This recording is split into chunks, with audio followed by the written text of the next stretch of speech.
right, we're doing lesson 5.3, and let's get started. Come on now. Where's A? Find the mean, median, and mode. Here we go. Find the mode of a data set. The mode is the most common value, so if you look here in this first one, there are 3 people who are 19 years old, so that would be the mode. In the second one, there are 3 that are 23, so that would be the mode. I'll do it again. What's the most common here? 1, 2, 3 people that are 18, 3 people that are 23. So that's how you find the mode of a data set. Let's do the mean of a data set. Okay, to find the mean, you add them up and divide by how many there are. Let's get our calculator out.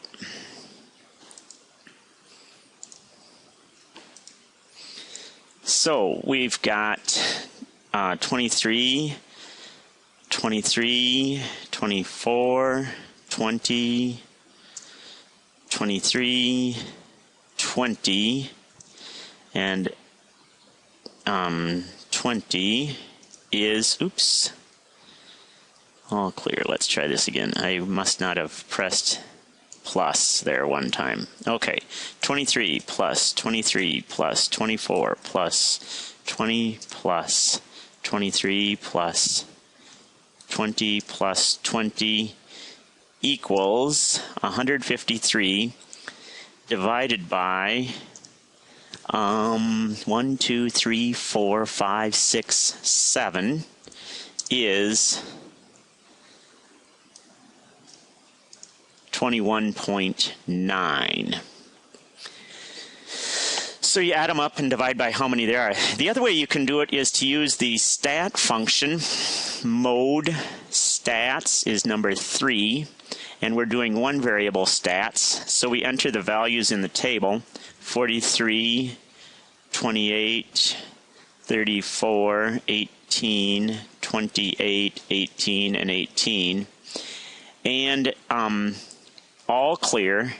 And then you have to go to find the stats, so that's shift 1 because that's the stat distribution button. And we're doing variances, and we're doing the average X bar, which is number 2, and we get 26.7, which is what we got the other way. Next one. Let's find the median. Median is the one in the middle. In order to do that, you have to arrange them in order. So let's arrange them in order. Smallest is 20, and there's 2 people that are 20. Nope, 3 people that are 20. 23, 23, 23, and 24. Total of 1, 2, 3, 4, 5, 6, 7. The middle one is 23. Let's do the other one. Arrange them in order. 18. There's 3 people that are 18. 28, 28, 34, 43. The middle one of 7 is 28. And let's do weighted average is the next topic. Weighted average of a grouped frequency distribution. What you have to do for that is you take the midpoint times how many there are. So it's 45. Oops, I got to get out of stat mode first. Mode 1. Okay. 45 times 4 plus 55 times 6 plus 65 times 7 plus 75 times 5 plus 85 times 2 plus 95 times 6 is 2080, and we're going to divide that by how many there are. 4 plus 6 plus 7 plus 5 plus 2 plus 6, and we get 69.3. The nearest whole number is 69. Next one. Some more. I think the weighted average are easiest to calculate using Excel. So we have the day, the number of days, the activity, the balance, and the product. All right, on July 22nd, the balance was $285.34. On July 20, whoa, what happened there? July 26th, the balance went down $115.91 because we paid some of it off. So the new balance is the old balance. Add what happened during that time, and now it's down to $169. On July 31st, the balance went up $63.08, and now the balance is, I'm just going to drag this box down 2 spots. And then on August 4th, another $283.08 was added to our bill. And then we want to know what it is on August 21st. Our product is the number of days that it stayed that amount times the balance. Well, from July 22nd to the 26th is 4 days. So the product is the balance times the number of days that it was that balance. From the 26th to the 31st is 5 days. So the product there is 847. From the 31st to the 4th is another 5 days, so the balance there is 1162. From the 4th to the 21st is 17 days, and so the balance there is 8,765.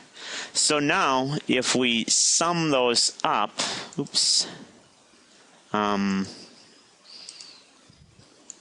if we find the sum of those, sum key, why didn't that work? Sum key. We get 11,000 for the 11,900 for the product, and we get 31 for the number of days. So the average will be the amount of money divided by the number of days. And does it make sense that the average was 384? Well, you look at the balance throughout here, and it looks like $384 makes sense as an average, and indeed, you got the same answer that they did in E360. We have a similar problem here. Let's do the same thing. We've got our chart. I'm going to minimize the ribbon again. We've got our chart just like before. I'm going to copy it and start over here. Let's see, March 10th. And the balance was $697.86. Then on the 15th, the balance went up $115.22. On the 22nd, the balance went down $496.77. And then on March 30th, the balance went up $331.04. And we want you to know on what it would be on April 10th. Okay, so we have 5 days from March 10th to March 15th, 7 days from the 15th to the 22nd, 8 days from the 22nd to the 30th, and 11 days from the 30th to April. Oops, I just removed my total. 31 days, $18,000 for an average of $607.86. and 49 cents. The last one is calculating grade point average. Excel probably would do a good job there too. So we have the grade 2 times the credits 4 is 8. The grade 3 times the credits 5. Whoa. That did not format right, did it? Format cell, number, general, there we go. 8. So this is 15. Next one is 2 2/3. Oops. And that was a 3-credit class. And we find the product of these two numbers, which is 8. And for the psychology, also got the same grade, 2.667 times 3, total of 8. So we want the sum of that column and the sum of the grade points, which is 15. So our average is the grade points divided by the number of credits, and you get a 2.6 grade point average. So this is lesson 5.3 on measures of central tendency.